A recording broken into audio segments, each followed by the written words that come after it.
अभी सुन रहे हैं बगैवा सिटी धमाका को। डीजे गुड्डू राज सुन रहल छी कंचन रिकॉर्डिंग स्टूडियो से। ये कोना डीजे वाला छौड़ा से आ तोरा चक्कर चलई छौगे। ये कोना डीजे वाला छौड़ा से ये तोरा चक्कर चलई छौगे। हर रोज मिले आबै छौ फोन में रिचार्ज क दै छौ। रोज मिले आबै छौ फोन में रिचार्ज क दै छौ। हमरा घर पर लागई छौगे। कोना डीजे वाला छौड़ा से आ तोहर चक्कर चलई छौगे। ये कोना डीजे वाला छौड़ा से आ तोहर चक्कर चलई छौगे। कोनो डीजे गुड्डू मधुबनी डीजे वाला छौड़ा से ये तोरा चक्कर चलई छौगे। अखिन अहाँ सब सुन इलाका किसी का हो धमाका दिवाकर का दीवाना भाई का ही होगा।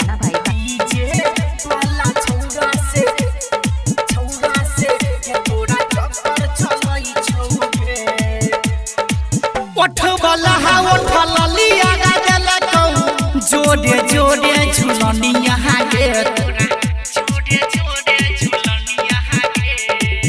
ओ पलटर वो पीछा पड़ल छौ। उहो दलकौ न दुनिया गे ओठबला ओठलिया दलकौ।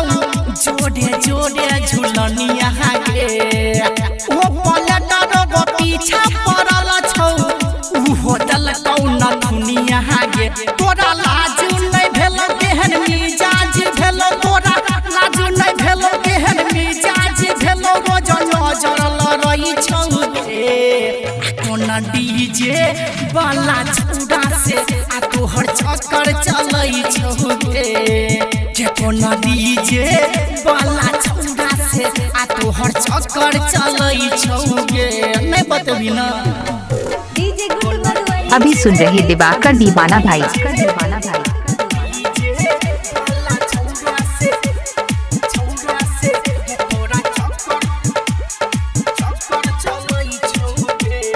सुन रहल छी कंचन रिकॉर्डिंग स्टूडियो से।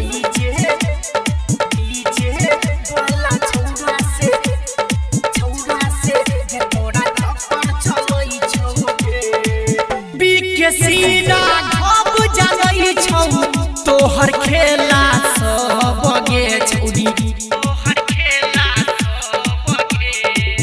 डीजे वाला छौड़ा से तोहर चलै छौ छौरी लगे गई। बिकेसीरा चलै छौ तोहर खेला सब गे। डीजे वाला छौड़ा से छौरी चलै छौ तोहर लगे। भेलो सगरो गे हल्ला जानो पूरा मोहल्ला। भेलो सगरो गे हल्ला जानो पूरा मोहल्ला। कोना लटर चलई छौगे। गे कोना डीजे वाला छौड़ा से गे तोहर चक्कर चलई छौगे। गे कोना डीजे वाला छौड़ा से गे तोहर चक्कर चलई छौगे। हर रोज मिले आबै छौ फोन में रिचार्ज क दै छौ। रोज मिले आबै छौ फोन में रिचार्ज क दै छौ। हमरा घर पर लागई छौगे। कोना डीजे वाला छौड़ा से आ तोहर चक्कर चलई छौगे। ये कोना डीजे वाला छौड़ा से आ तोहर चक्कर चलई छौगे। दिवाकर दीवाना भाई ग्राम बगीवा जिला मधुबनी।